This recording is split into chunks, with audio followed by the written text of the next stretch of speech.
Hello, my name is Austin Habish, the founder of Think Catholic, and you're listening to the Summa podcast, where we study St. Thomas Aquinas' Summa Theologiae in a way simple and insightful for anyone to understand. The Summa podcast is brought to you by Think Catholic. Taking 2 questions of the Summa a day, we'll seek to summarize St. Thomas's responses, discovering the brilliance of Aquinas and his Catholic faith. This is day 87.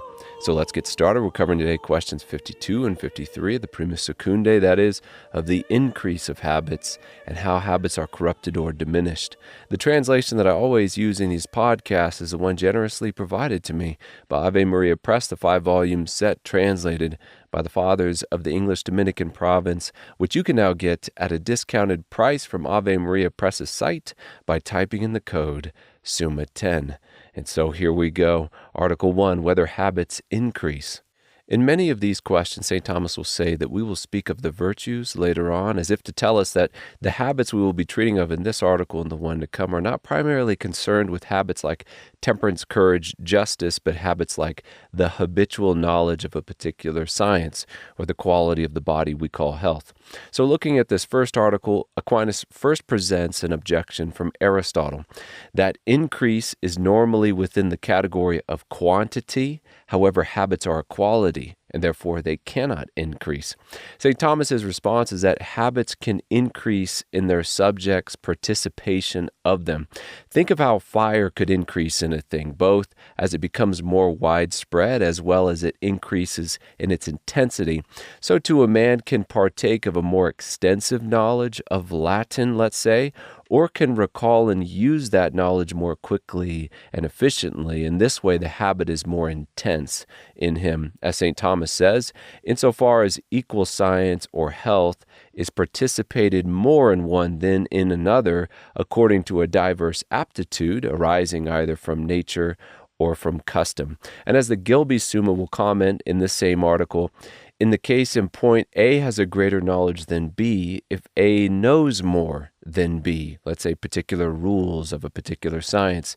But if A and B both know the same number of rules, A may possess the same knowledge more fully than B if A can apply them more promptly than B. Article 2, whether habits increase by addition.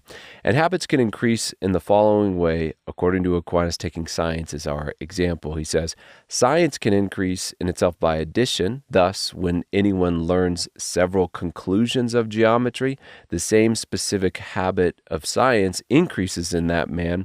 Yet a man's science increases as to the subject's participation thereof in intensity, insofar as one man is quicker and readier than another in considering the same conclusions.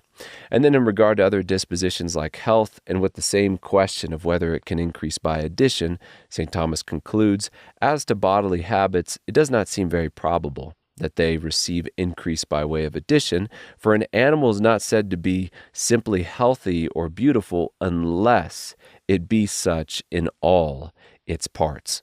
Article 3, whether act increases its habit. This is an article worth meditating on.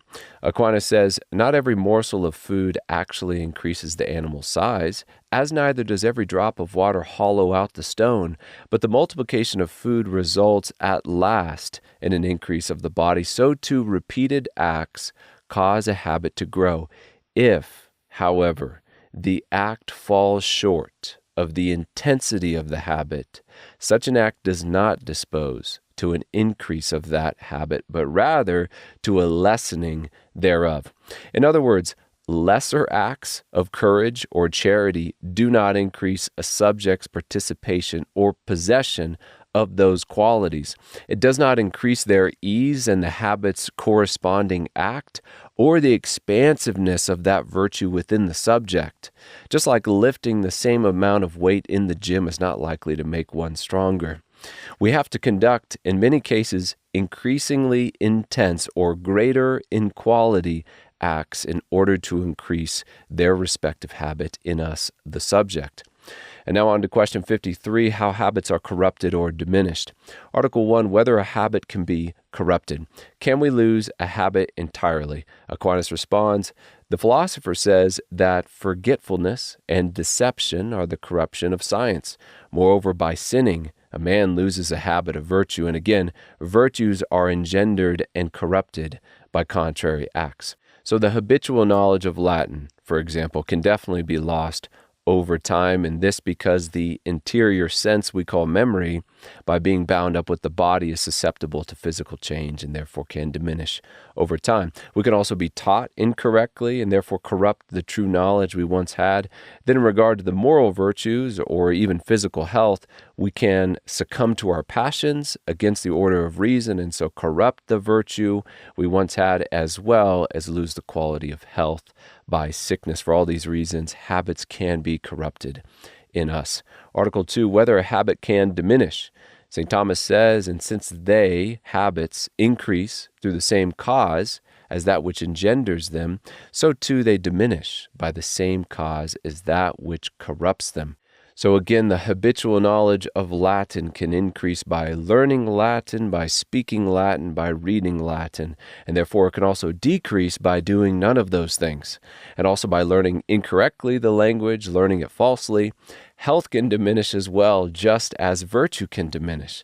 These qualities, which come to us either naturally or through their respective acts, diminish through acts which are contrary to them. Article 3, this is our last article, whether a habit is corrupted or diminished through the mere cessation from act. Does ceasing to practice temperance or fortitude diminish these habits in us? And the angle St. Thomas takes in this article is kind of interesting. In brief, he tells us that we are almost always acting, always thinking, and if this acting and thinking is in accord with our nature, if it is in accord with physical health or right reason, then their corresponding habits are likely to increase, and in the manner we've already described.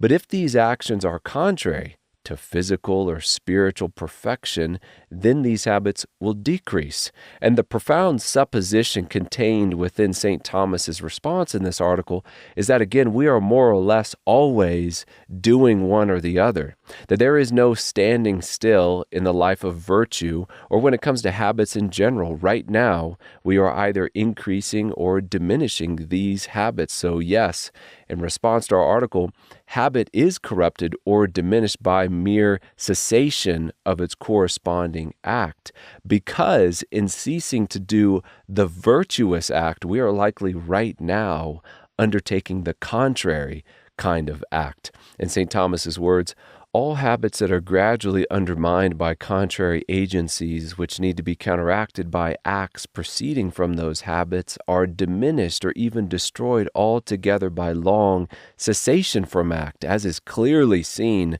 in the case both of science and of virtue. For it is evident that a habit of moral virtue makes a man ready to choose the mean in deeds and passions. And when a man fails to make use of his virtuous habit in order to moderate his own passions or deeds, the necessary result is that many passions and deeds fail to observe the mode of virtue by reason of the inclination of the sensitive appetite and of other external agencies. So let us today choose virtue throughout the entire day and be wary of anything likely to diminish or to corrupt these habits. We have just finished covering questions 52 and 53 of the Prima Secundae, that is, of the increase of habits and how habits are corrupted or diminished. My name is Austin Habish with Think Catholic, and I cannot wait to see you tomorrow.